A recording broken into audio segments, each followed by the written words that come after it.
All right, New York Giants fans, this is Tim with All My Big Blue, bringing you the best in New York Giants sports talk and entertainment.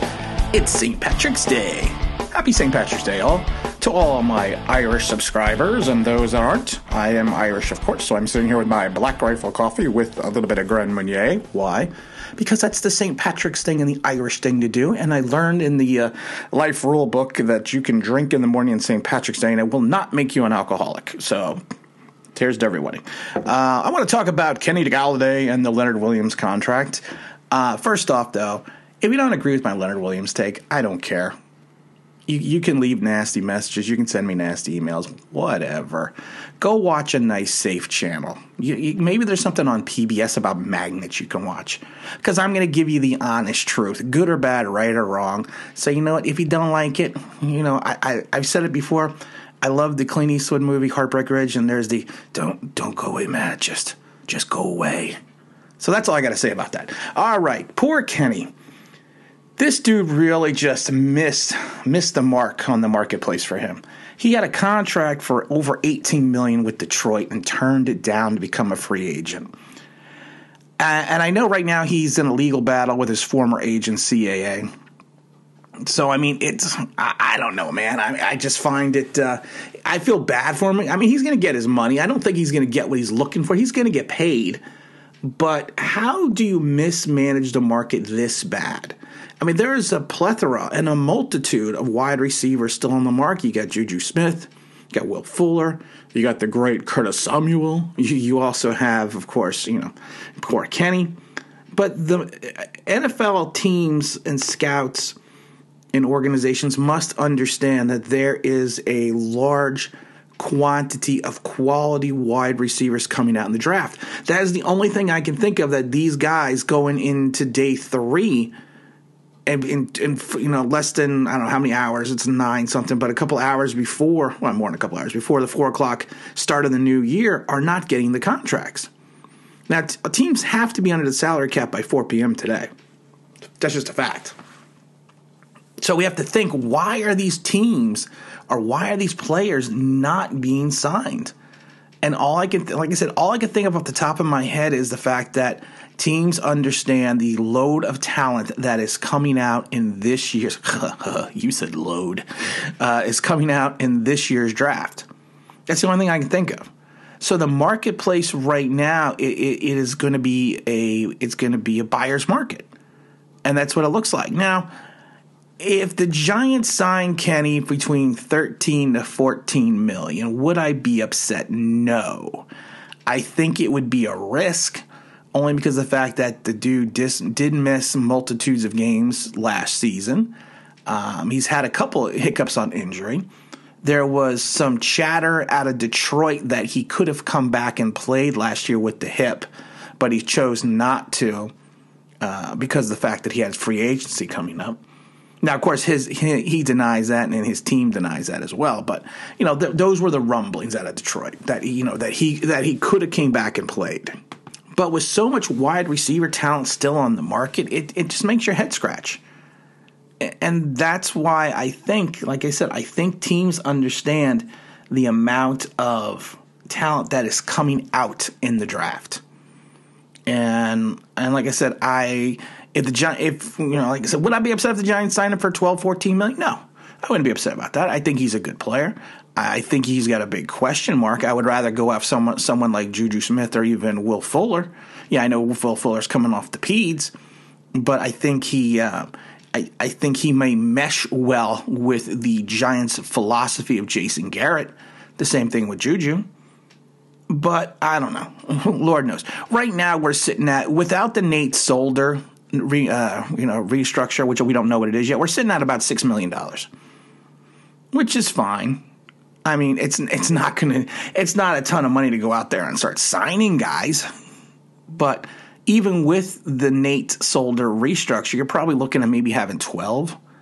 And I don't think they're going to go over to James Bradbury and Blake Martinez and say, hey, can you restructure your deal you just signed last year? I don't think the Giants as an organization are going to do that.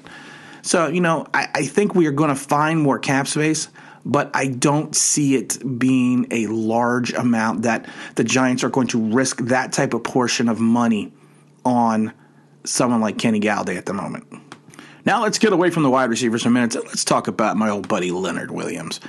I love when people are like, well, Leonard did such a good thing for the Giants that he came back and he signed 3 years, $63 million, only 45 guaranteed, and he lowered his cap number to $11 million. Wow, what a guy.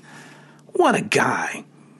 We just failed to mention that he's got a dead cap number of $45 million. He got a huge signing bonus this year.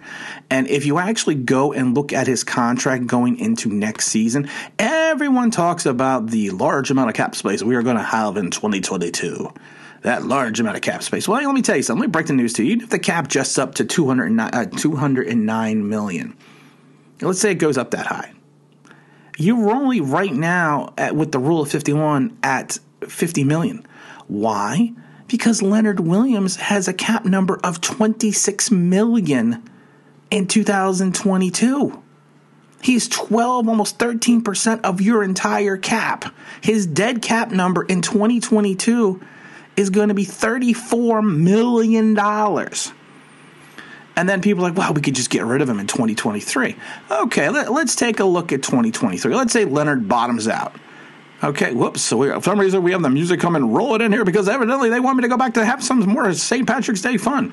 So let's say we want to get rid of Leonard in 2023. His cap hit is $25 million. Now his dead cap number is only 7.5, but he's still accounting for 9% of the cap. Almost 9% of the cap. So you need to hope that Leonard Williams achieves the same success that he had in 2020. You have to pray. You have to keep your fingers crossed because he is going to decimate the cap next season.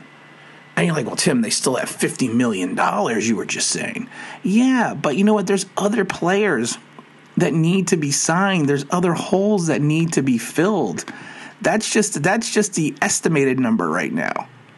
And I love it because, yeah, you'll probably have the Nate Solder contract coming off the books. But you're going to owe big chunks to Bradbury, Logan Ryan, and Blake Martinez. You're probably going to dump Sterling Shepard next year. You know, but then you have other contracts coming up. You're going to have the Saquon Barkley fifth-year option picked up. You're also going to potentially, if Saquon comes back this year, you know more than likely you're going to try to sign him to a contract extension. If he's proven that he's healthy. Because that's – I shouldn't really say that because I was going to say that's the Gellerman way, but we don't know if that's the Gellerman way. But we need to look not at the 2021 contract for Leonard Williams. You need to look at the 2022 contract. $19 million base salary, 7.5 signing bonus, a dead cap number $34 million with a cap hit of $26.5 million, which is almost 13% of your cap. That's crazy number. That is a crazy number for a guy who had one good season. If Leonard comes out and balls like he did in 2020, I will be the first to admit I was wrong. I will stand up on this channel and say I was wrong about Leonard Williams. Everyone else was right. I have no problem doing that. Why? Because I'm a man and I stand behind my word, but I do not change my convictions. And I think other Giant fans should try to do that.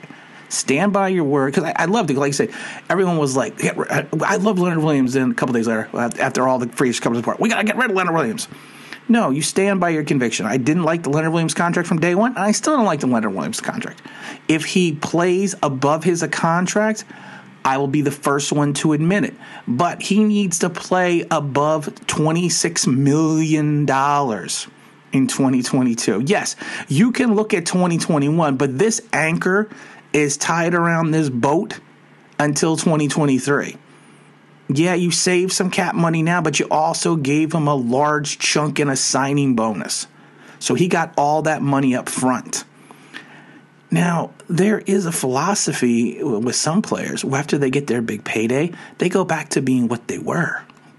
And we have to hope that's not what Leonard Williams does. But there is a potential. And if anyone out there tells me there is not a potential for this to happen, I don't want you to watch. Because I can sit here and tell you, yes, there is a potential that Leonard Williams is going to ball out again. Yes, 100%.